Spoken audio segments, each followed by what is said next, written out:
বৃষ্টিস্নাত দিনে মিরপুরের হোম অফ ক্রিকেটে একই সঙ্গে টেস্ট সিরিজের অনুশীলন সারল বাংলাদেশ ও পাকিস্তান। পিএসএল শিরোপা জিতে ফেরা দুই সতীর্থ বাবর আজম আর নাহিদ রানার লড়াইটা এবার একে অপরের বিপক্ষে। টেস্ট চ্যাম্পিয়নশিপের এই দুই ম্যাচ সিরিজে জয় নিয়ে পয়েন্টস টেবিলে উন্নতির সুযোগ টাইগারদের সামনে।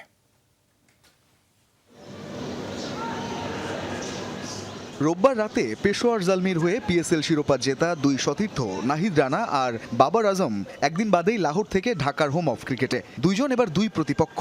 সবশেষ নভেম্বরে আয়ারল্যান্ড সিরিজের পর বাংলাদেশ আবারও নামছে সাদা জার্সি গায়ে। লাল সবুজদের সহজাত টিম হার্ডল এরপর ওয়ার্ম আপ। এই মিরপুরেই সবশেষ টেস্টে মুশফিক লিটনের সেঞ্চুরি আর মমিনুলের 250-তে আইরিশদের 217 রানে হারিয়েছিল বাংলাদেশ।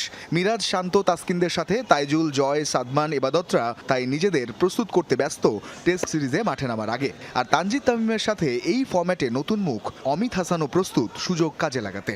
ন্যাশনাল টিমের ড্রেসিং রুমটা একটু ডিফারেন্ট, যেটা একটু অন্যরকম ভালো লাগে। ফেভারিট প্লেয়ার আমি সবসময় বলেছি, আমি ছোটবেলা থেকেই মুশফিক ভাইকে ফলো করি, তো মুশফিকুর রহিম। ইন্ডিভিজুয়াল আমার কোনো লক্ষ্য নাই, চেষ্টা থাকবে দলের প্রয়োজনে যতটুকু কন্ট্রিবিউশন করা যায়।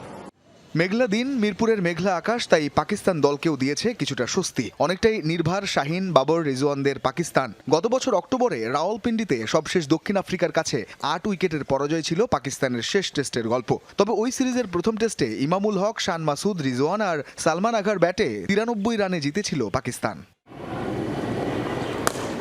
এদিকে সম্প্রতি ফিল্ডিংটাই উন্নতির বাড়তি চেষ্টা অনুশীলনে ফুটে উঠছে বাংলাদেশের। ফিল্ডিংয়ে তুখোড় হয়ে ওঠার চেষ্টা ছিল এদিনও। মেঘ বৃষ্টি হয়ে ঢাকায় নামার আগে স্পিন কিংবা পেস বোলিং কোচরা যেমন পরখ করেছেন শিষ্যদের, তেমনি ব্যাটিং অনুশীলনেও মনোযোগ ছিল সিমন্সের দলের।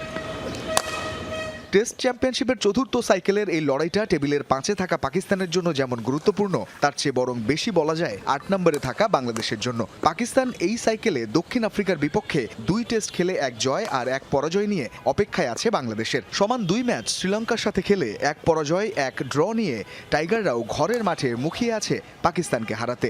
মিরপুরে শুক্রবার থেকে শুরু সেই লড়াই। রঞ্জন শান্ত, যমুনা স্পোর্টস, ঢাকা।